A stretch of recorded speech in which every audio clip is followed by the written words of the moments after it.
The visitors. It started like any other quiet night in 1966. The small town of Point Pleasant, West Virginia, was wrapped in silence. The kind of deep, heavy quiet that settles over rural communities once darkness falls and the last porch lights flicker off.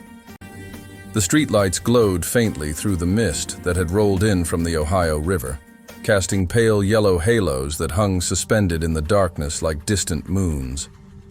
The town slept peacefully, its inhabitants tucked away in their modest homes, dreaming whatever dreams come to people in places where nothing much ever happens.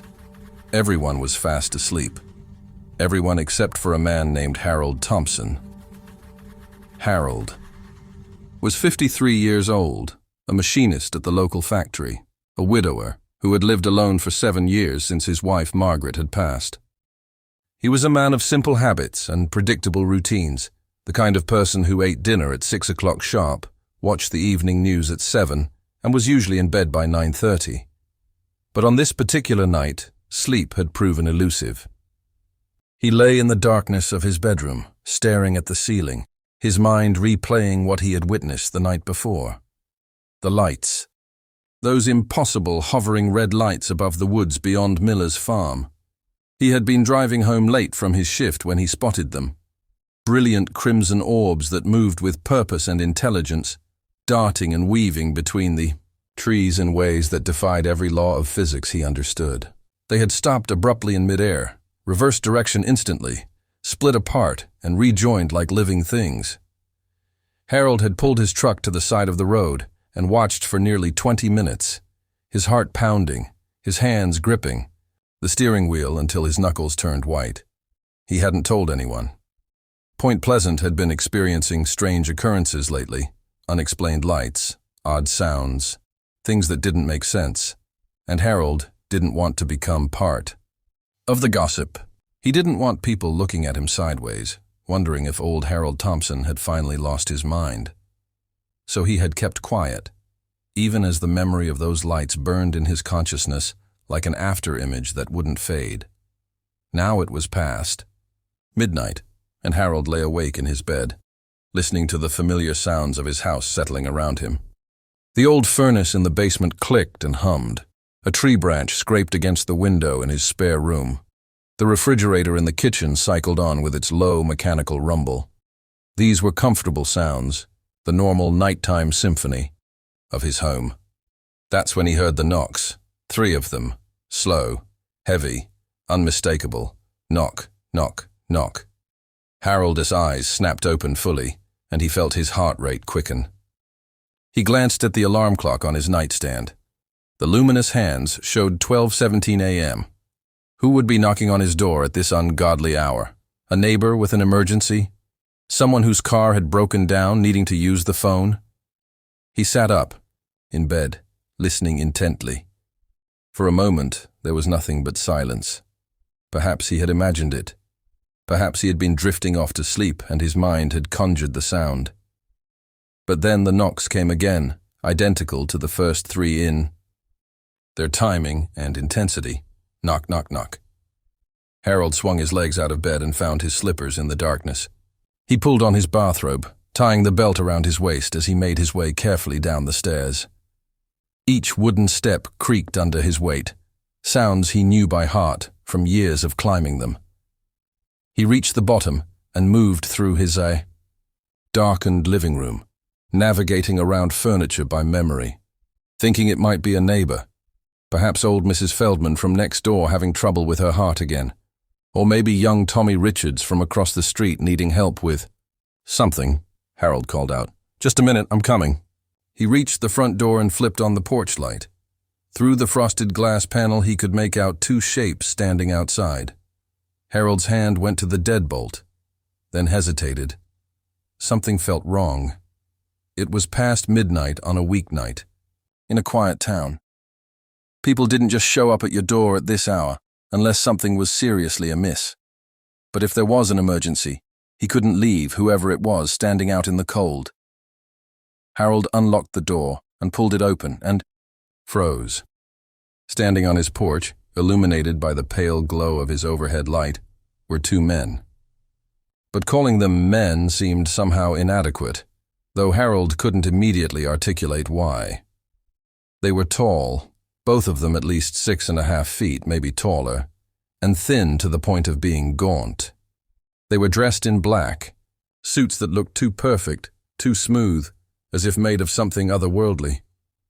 The fabric seemed to absorb light rather than reflect it, creating the strange impression that the men were standing in shadow, even though they were directly under. His porch lamp. Their hats were identical. Black fedoras, perfectly shaped, sitting at precisely the same angle on their heads. Their faces were pale, almost luminously so, with skin that seemed to have an odd waxy quality to it.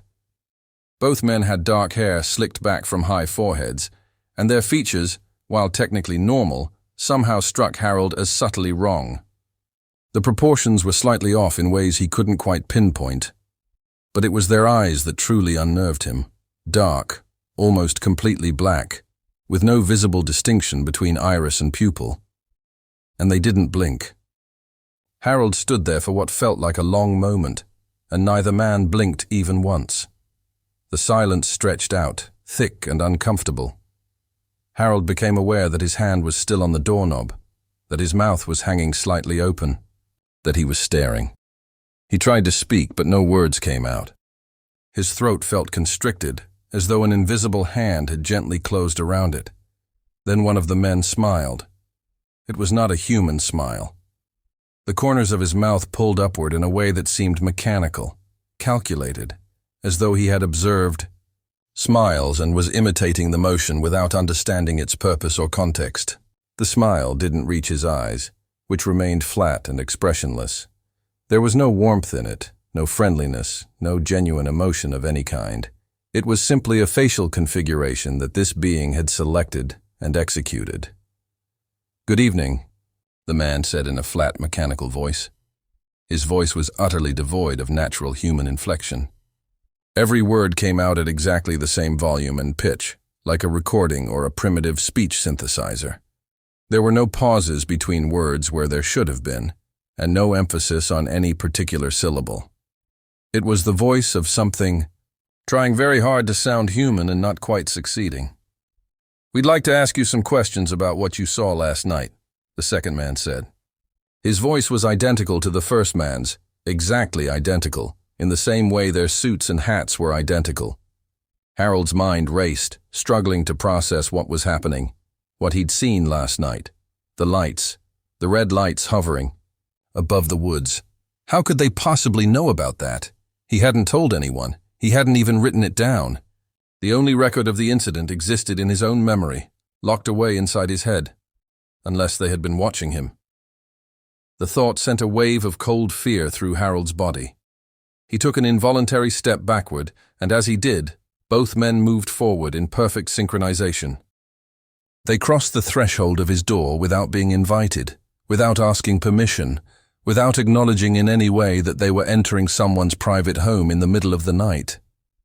Harold didn't understand at first.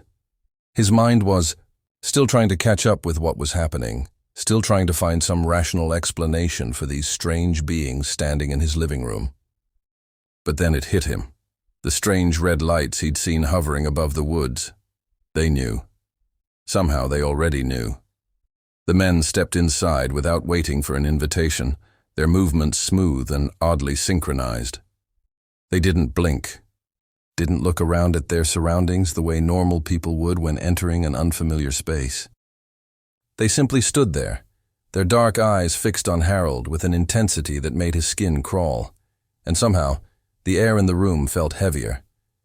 It was as though their presence had altered the atmosphere itself, making it dense and oppressive.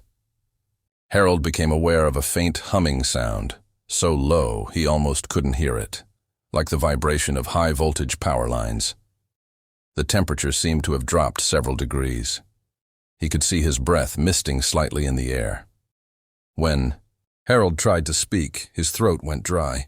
He opened his mouth, but no sound emerged. The taller of the two men tilted his head slightly, studying Harold with those unsettling black eyes that never blinked, never wavered. "You witnessed an anomaly last night," the man stated in that same flat, mechanical voice. You were traveling.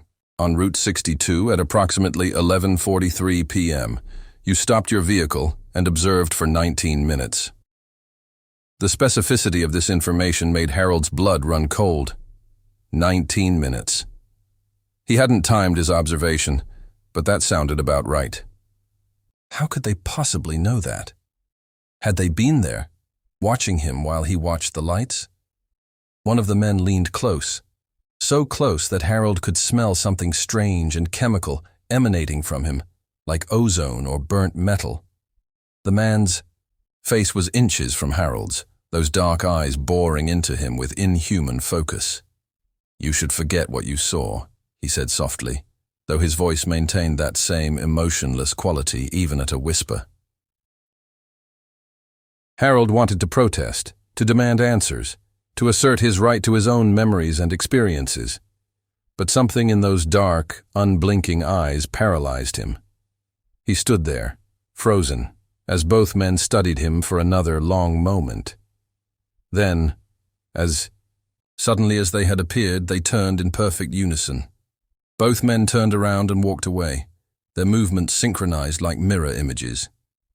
They passed through his door and stepped out onto his porch. Harold watched, unable to move or speak, as they descended his steps and walked into the fog that had grown thicker during their visit. Within moments, they had disappeared into the mist, their dark forms dissolving into the swirling gray like they had never been there at all. No car doors slammed, no engines started. There was no sound of footsteps receding into the distance. They simply vanished, as though they had been nothing more than shadows cast by an impossible light. Harold stood in his doorway for a long time, his heart pounding, his hands trembling. The fog rolled past him into his house, cold and damp.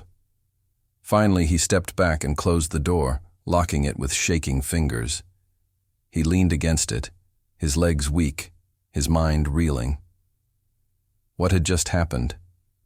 Who, or what, were those beings? And how had they known about the lights he'd seen?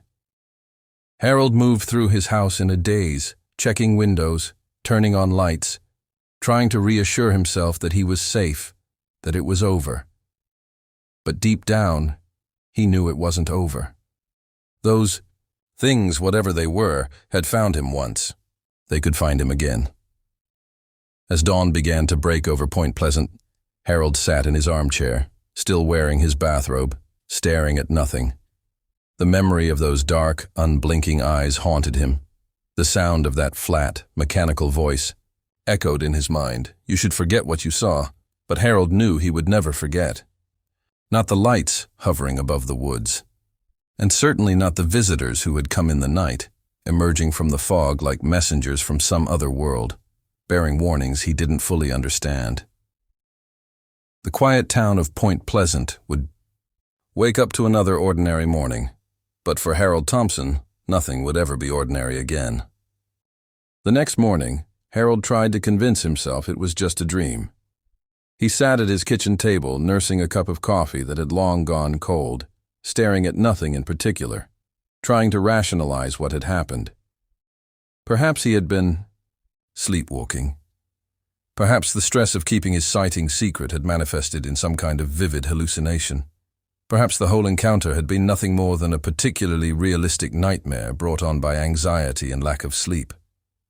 But deep down, Harold knew the truth. The encounter had been real. The door had been unlocked when he woke up. There were muddy footprints on his porch that hadn't been there before. Strange prints that seemed too narrow and too long to be from normal shoes. And there was that lingering smell in his living room, that odd chemical odor like ozone or burnt metal that he couldn't quite place. No, it hadn't been a dream. Those things had been in his house. By mid-morning, Harold found himself driving into town, compelled by a need he couldn't quite articulate. He needed to be around other people, needed the normalcy of everyday life to ground him after the strangeness of the previous night. He parked on Main Street and walked to Martha's Diner, a local institution that had been serving breakfast and lunch to Point Pleasant residents for over 30 years. The diner was busier than usual for a weekday morning. Harold slid into a booth near the window and waited for service. The usual breakfast crowd filled the red vinyl booths and chrome-trimmed counter stools. Factory workers on their lunch break, retired men drinking coffee and solving the world's problems, housewives taking a break from their shopping. But something was different. The atmosphere felt charged, electric with nervous energy. Conversations were happening in hushed tones, heads leaning close together across tables. People kept glancing toward the door, as if expecting, or fearing, someone's arrival. Linda, the young waitress Harold had spoken to a few days earlier, approached his table with a pot of coffee. She looked even more exhausted than before, with dark circles under her eyes and a tremor in her hands as she poured. "Morning, Mr. Thompson," she said, her voice barely above a whisper. "What can I get you?" "Just coffee and toast, thanks," Harold replied. Then, lowering his voice, "Linda, are you all right? You look like you haven't slept in days." She glanced around nervously, then leaned closer. "Can I talk to you?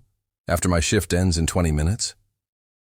Harold nodded, concerned by the fear he saw in her eyes. Linda hurried away to tend to other customers, and Harold sipped his coffee, listening to the fragments of conversation drifting through the diner. Showed up at 3 in the morning. They're asking the strangest questions. Pale as death, I'm telling you. My neighbor saw their car. Said it didn't make a sound." Harold's attention sharpened. Other people were talking about visitors, strange visitors who came at night. When Linda's shift ended, she sat down across from Harold, wrapping her hands around a cup of coffee, as if trying to draw warmth from it, despite the heated diner. "They came to see me," she said without preamble, her voice tight with barely controlled fear. 3 nights ago. I was closing up here. I had the late shift. When I got home around midnight, they were waiting on my porch.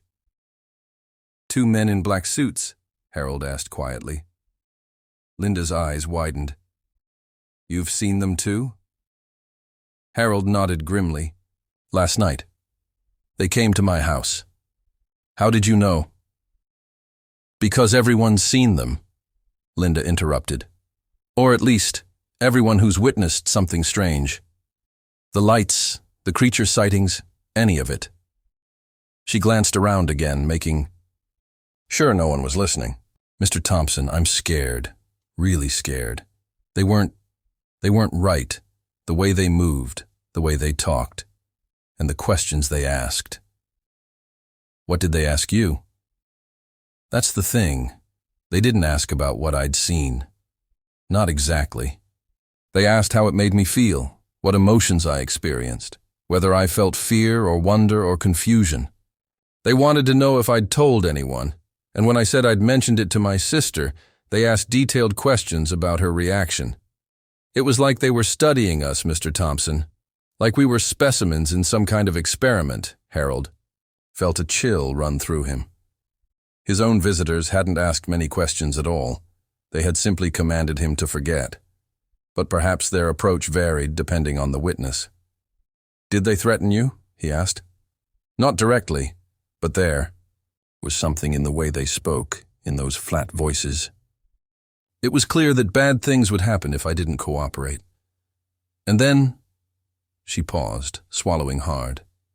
"Then one of them pulled out this device, small, metallic, with a blue light. He pointed it at me and everything went fuzzy. I woke up the next morning in my bed, still in my clothes, with no memory of how I got there. But I remembered them. I remembered the visit, just not the end of it." Harold's hands tightened around his coffee cup. The same device they had used on him, or tried to. "Have you told anyone else about this?" "I tried to tell Sheriff Donovan yesterday, but when I got to his office, he acted strange. Kept saying there was nothing to worry about, that I'd probably just had a bad dream. But Mr. Thompson, I saw the way he looked at me. He was scared too. I think they got to him as well." Before Harold could respond, The diner door opened and an elderly farmer named Jim Patterson entered. Harold recognized him from the hardware store.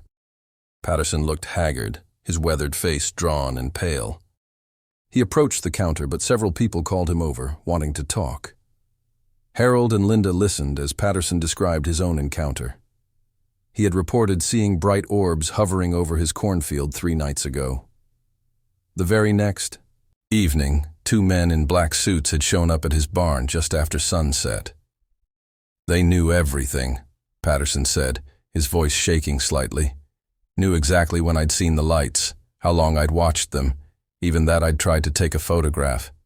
They asked me where the photo was, and when I showed them, I don't know why I did, but I felt compelled to obey them.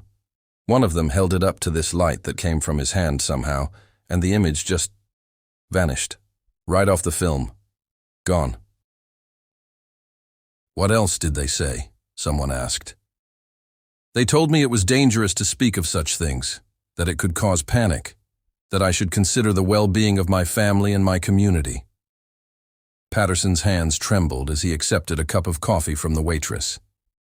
But it was the way they said it, with those blank faces and dead eyes. It wasn't a suggestion. It was a threat. Throughout the morning, Harold heard similar stories from others in the diner. A local waitress said 2 men in black suits had come to the diner 2 weeks ago asking questions about strange activity in the area. They had sat at the counter for over an hour, ordering nothing, just watching and listening to conversations.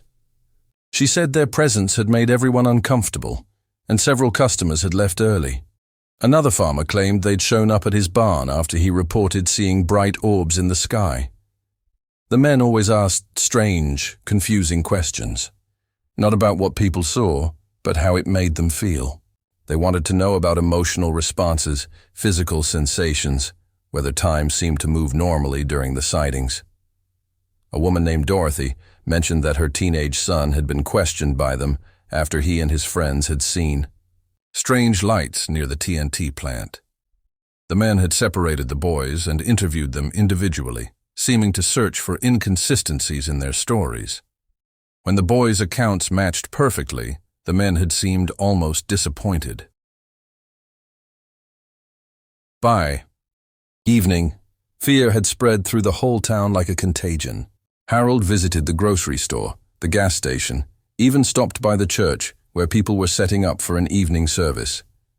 Everywhere he went, people whispered about them in hushed, frightened tones. Their description never changed: black suits, black hats, pale faces, and blank expressions that never shifted or showed emotion. At the gas station, Harold overheard 2 mechanics discussing the visitors' vehicles. Their cars were old, black, and completely silent, gliding down the road without headlights even, in the darkest hours of night. The cars themselves seemed wrong somehow, too clean, too perfect, with chrome that gleamed impossibly bright, and paint that seemed to absorb light rather than reflect it. Jimmy said he saw one of their cars, parked outside the Henderson place, one mechanic was saying. Said he walked up to get a closer look, thinking maybe it was some kind of custom job. But when he got near it, he felt sick, like standing next to it was making him ill. And the interior, he looked through the window. There was no steering wheel, just a smooth panel where the wheel should be. One teenage boy named Tommy, whom Harold knew from the neighborhood, approached him nervously at the gas station. Tommy was 16, usually full of energy and confidence, but now he looked frightened and unsure of himself. "Mr. Thompson, can I tell you something weird?" Tommy asked, glancing around to make sure no one else was listening. "Of course, son. What is it?" "Last night, around 10 o'clock, I was walking home from my friend's house.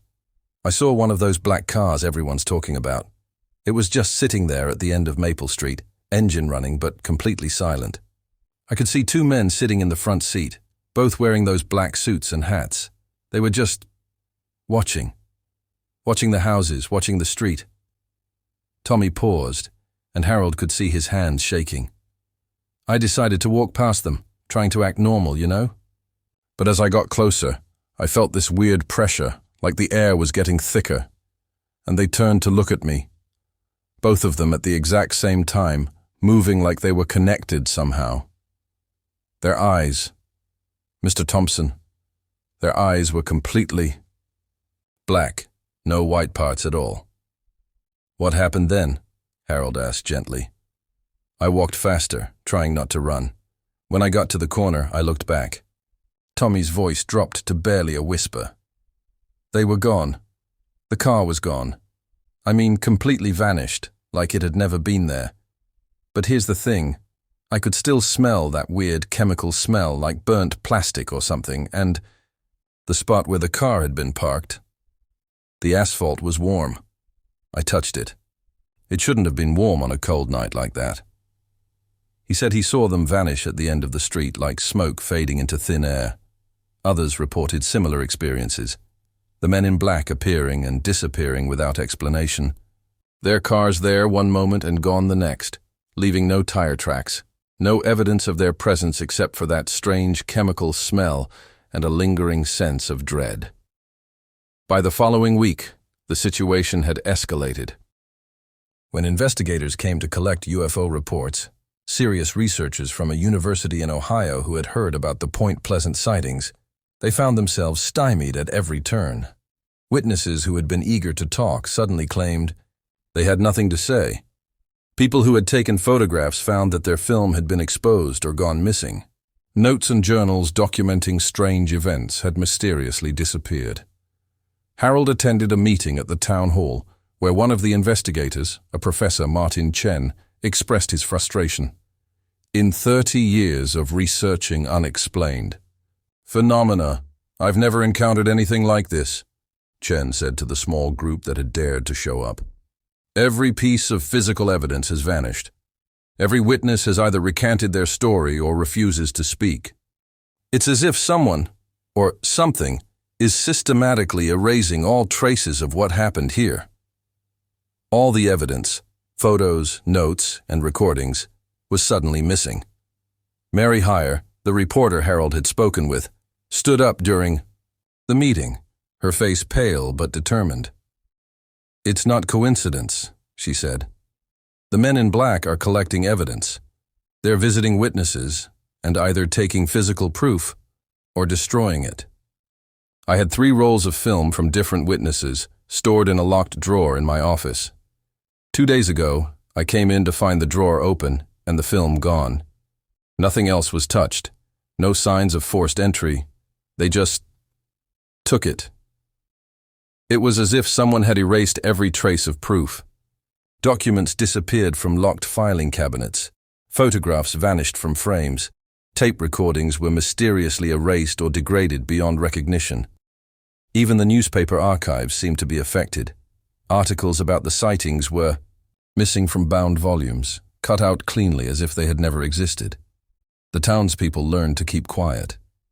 The lesson was driven home again and again with each midnight visit, each missing piece of evidence, each witness who suddenly refused to talk about what they'd seen.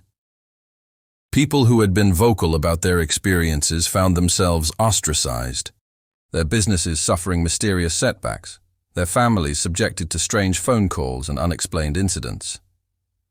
No one wanted another midnight knock. The fear of those pale faces appearing at the door, of those flat mechanical voices asking questions, of those devices that could steal memories and alter consciousness. It was enough to silence even the most determined witnesses. Harold himself stopped talking about his experience. He stopped visiting Mary Heyer at the newspaper. He avoided Professor Chen and his team of investigators. When neighbors asked him about the lights he'd seen, he claimed he'd been mistaken, that it had probably just been an airplane or a weather balloon. And soon, no one talked about the lights ever again. The silence spread through Point Pleasant like a fog, thick and impenetrable. The sightings continued. People still saw strange things in the sky, still encountered inexplicable phenomena. But they learned to keep it to themselves.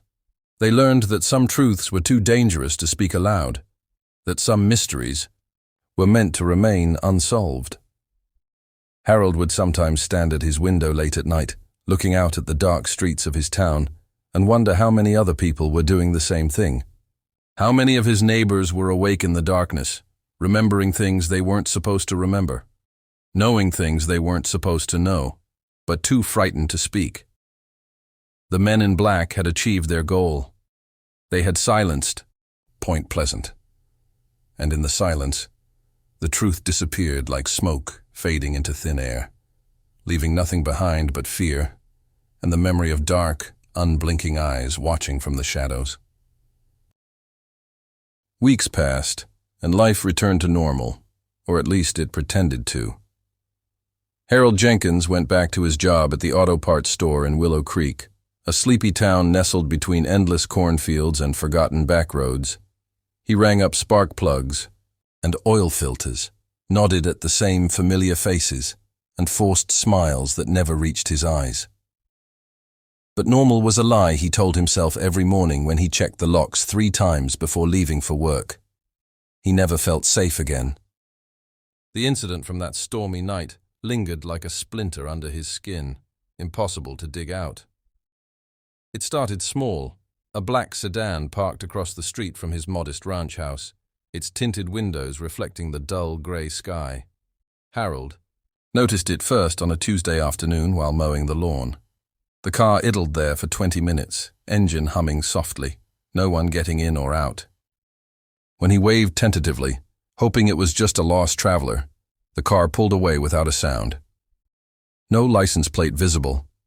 Or was there? He couldn't remember. That night, he lay awake, staring at the ceiling fan's lazy spin, convincing himself it was nothing.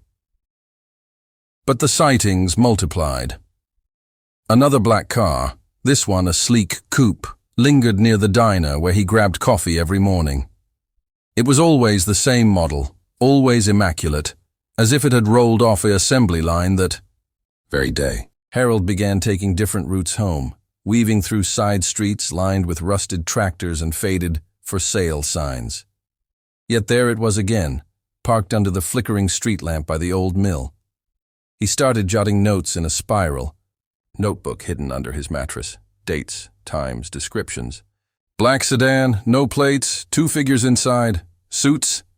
His handwriting grew shakier with each entry. Then came the phone calls. His landline, ancient rotary dial relic from his parents, would ring at odd hours, 2:17 a.m., 3:42 a.m.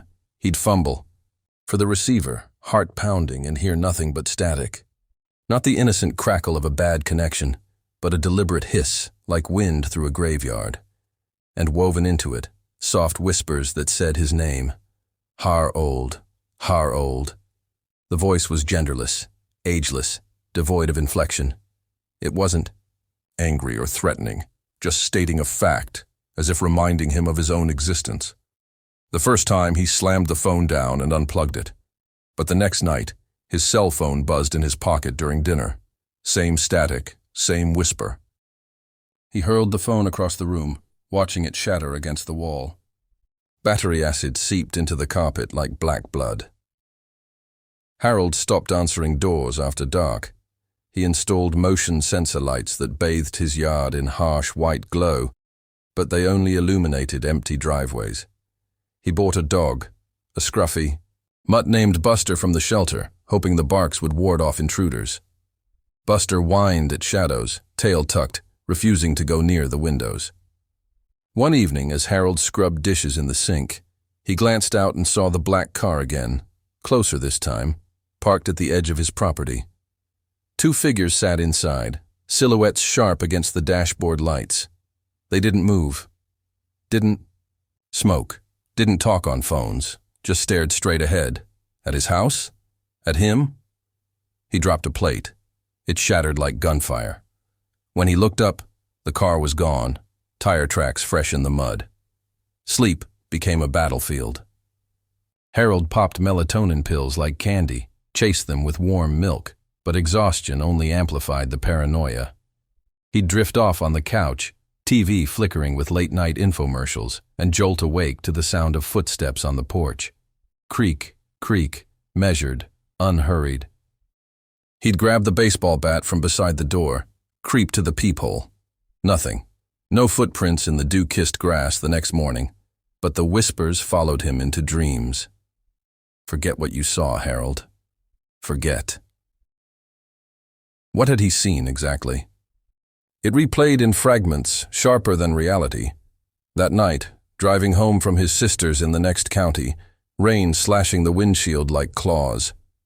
His headlights caught something impossible, a gleaming disk hovering above the tree line. Lights pulsing in sequences that hurt to watch. It descended silently, landing in a clearing off Route 47. Harold had pulled over, idiot that he was, flashlight in hand. Up close, it was metallic, seamless, humming with energy that made his teeth ache. A hatch opened. Figures emerged. Not quite human. Tall, slender, skin pale as moonlight, eyes black voids. They moved with mechanical precision, collecting samples, data. Before he could process, one turned, locked eyes with him. No words, just a wave of nausea, a command implanted in his brain. Leave. Now. He fled, tires spinning on wet asphalt. In the rear view, the craft ascended, vanishing into the storm. He told no one at first. Who would believe Harold Jenkins, the guy who fixed carburetors for a living? But the next day, the knock came. 3 sharp raps at noon, sunlight streaming through the curtains. Harold opened the door to 2 men in identical black suits, white shirts starched to perfection, ties knotted with surgical accuracy. Black fedoras shaded faces that were wrong, too symmetrical, skin flawless like plastic dolls. No wrinkles, no stubble, no pores. Their eyes were hidden behind dark glasses, but Harold felt the weight of their gaze. "Mr. Jenkins, the one," on the left said, voice flat as a recorded message. "We need to talk about last night." They didn't wait for invitation. Stepped inside, shoes leaving no mud on the mat. The air grew heavy, thick, like breathing syrup. Harold backed into the living room, stammering, "Who are you? FBI? Military?" The second man tilted his head, a gesture too precise, like a robot mimicking humanity. "Irrelevant. You witnessed an event not intended for public knowledge." "What event? I didn't see anything." The first man removed his glasses. Eyes like polished obsidian, no pupils, no whites. "Forget what you saw." It wasn't a request. It was an order, echoing in Harold's skull. A flash of pain behind his eyes, images blurring, the craft, the figures, the lights, all smearing into static. They left as abruptly as they arrived.